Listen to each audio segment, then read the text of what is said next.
Hey guys, can you guys hear me okay? All right, great. I'm gonna go ahead and get started. Been uh, from a travel standpoint and a logistics standpoint, it's been a good trip.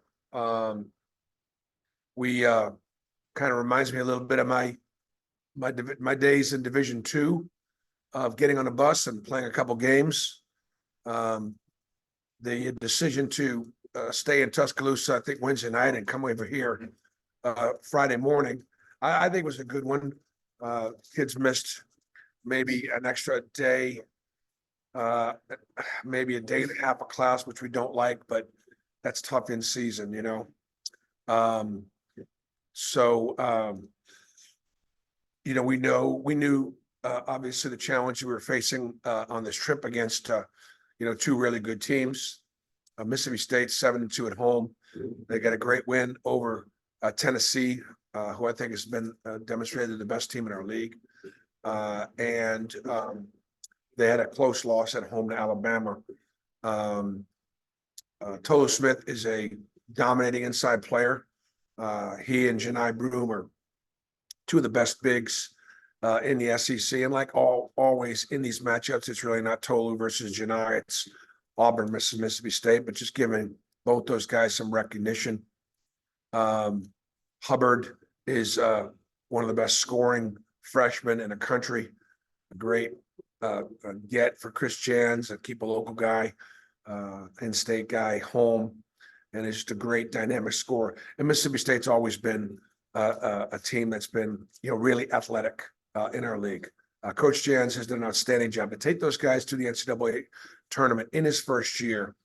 Tells you a lot about what kind of coach he is, what kind of teacher he is, what kind of leader he is. It's a great hire by Mississippi State. Great hire by John Cohen, the athletic director at Auburn now. He knew what he had in Chris Jensen. By the way, those of us in college basketball know what he has in Chris Jans. Mississippi State's, one of the best defensive teams in our league, therefore one of the better defensive teams in the country. Their three-point field goal percentage defense is really good. They put great pressure on the ball. Alabama pressed us up a little bit, disrupted us a little bit, turned us over a little bit, and that bothered us. And I'm sure Mississippi State will do more of the same. And the last thing will be, once again, and it's just something that's a little bit new for Auburn basketball. That we was a great crowd at Alabama. I don't know that it was a sellout, but it was a great crowd.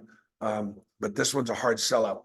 And I've not been to Starkville where the game's been sold out. And so it has something to do with us coming in ranked. It also has a lot to do with their team. A very, very veteran team, one of the older teams in college basketball, and a team that's got, again, postseason aspirations.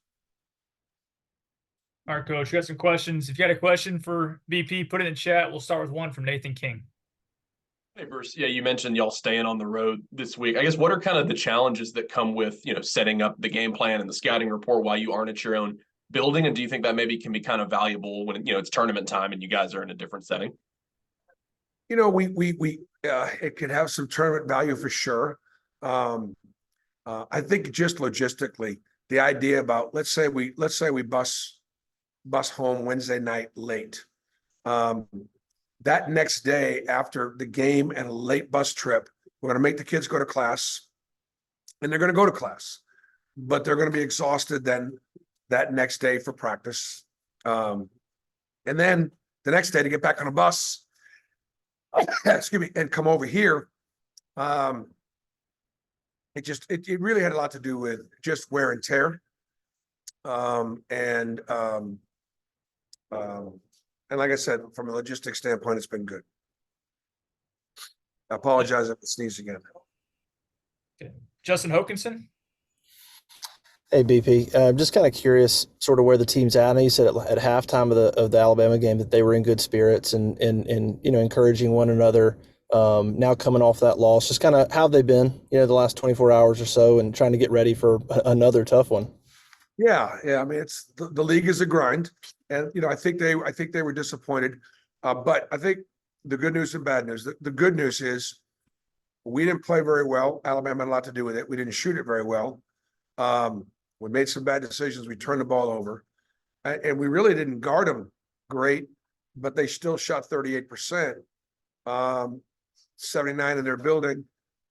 It's maybe the second or third lowest they've scored in their building, other than the loss to Clemson, the one game that they lost at home.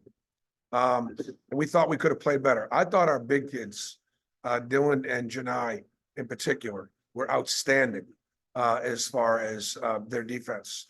And again, I think walking away going, all right, we had a chance to win.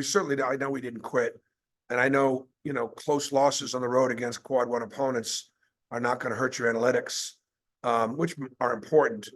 But we didn't play very well. And so we got to try to play better. This will not be any easier at all.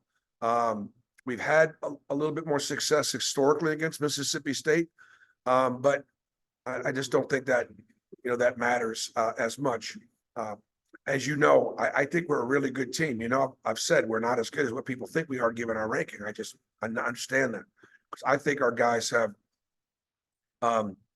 played pretty well to their ability. The question is, can you play well when the competition steps up? That's the challenge. We don't need to play better than we played in the first 5 games where we won, but can we play that way against Alabama and Alabama, against Mississippi State and Mississippi State, or can we keep playing that way? How will some adversity affect us? How will some losses? To your point, I think the team's spirits are still high. Go to Matt Cohen next. Hey, Coach. I wanted to ask about if Auburn trustees are going to vote on the North End Zone scoreboard at the football stadium, and off of that, I know you've talked a lot about kind of congestion at the basketball facility with volleyball, women's basketball, all that. Have you had any talks with John Cohen about kind of a potential permanent plan in the future for how to create more practice space, or have you really kind of not thought about that much of late? Well, you know what? I think I'll share some of that with you just to dispel any concerns. Some of that stuff is stuff that, should stay within house. But let me tell you, I think every decision that John Cohen has made about what facilities we need to upgrade, if I was in his position, I would do everything he's doing and in the timeline that he's doing it. The board approved a basketball practice facility back in 2019 or 20 after we went to the Final Four, but several things have changed after COVID and then NIL. And it's not that the men's basketball practice facility or more space in Neville is not really needed and have been improved.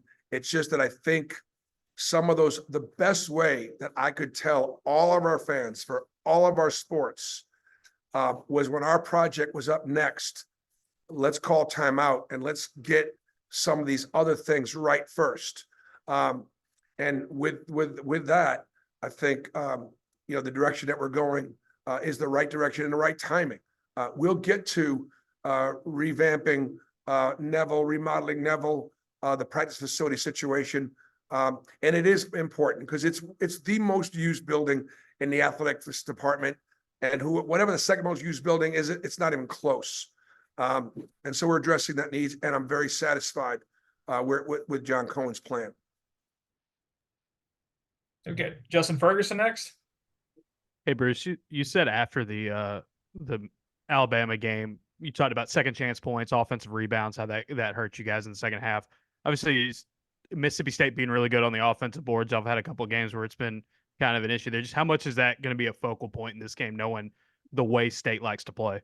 That's just a great. You guys are actually starting to get smarter at basketball as the more time you spend on this beat.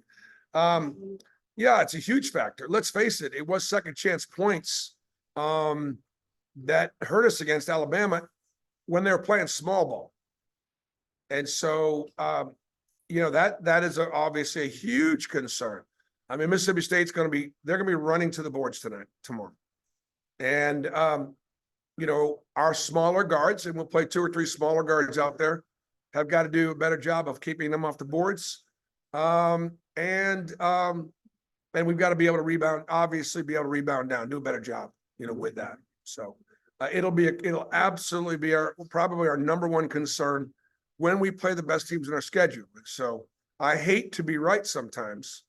But my concern with where we were early in the year with our defense and rebounding, that rebounding is a big part of it. And Mississippi State's as good an offensive rebound team, Tennessee, Kentucky, again, the best teams in our league.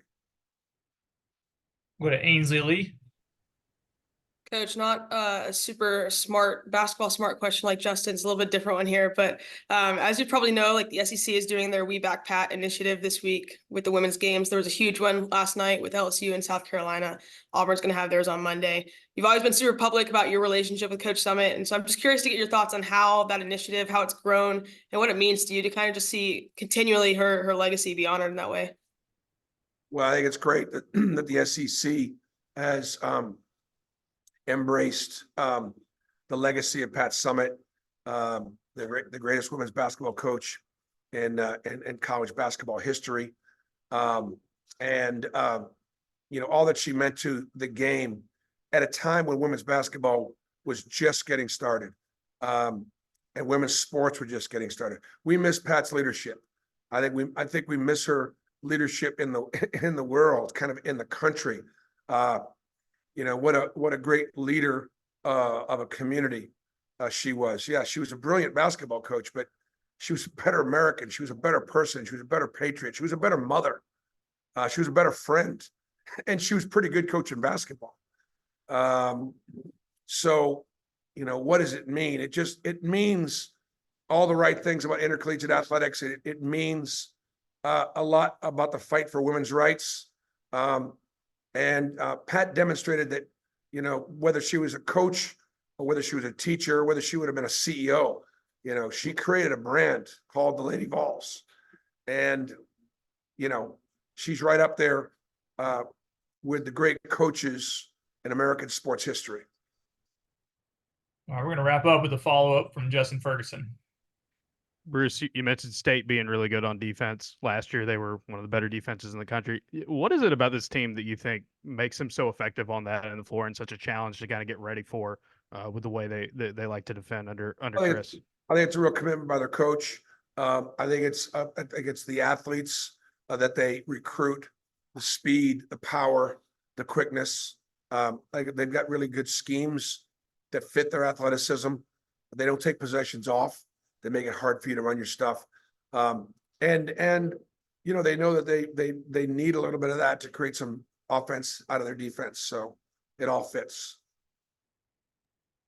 All right, Coach. Appreciate it. Okay. Thanks, guys. Thank you for your time.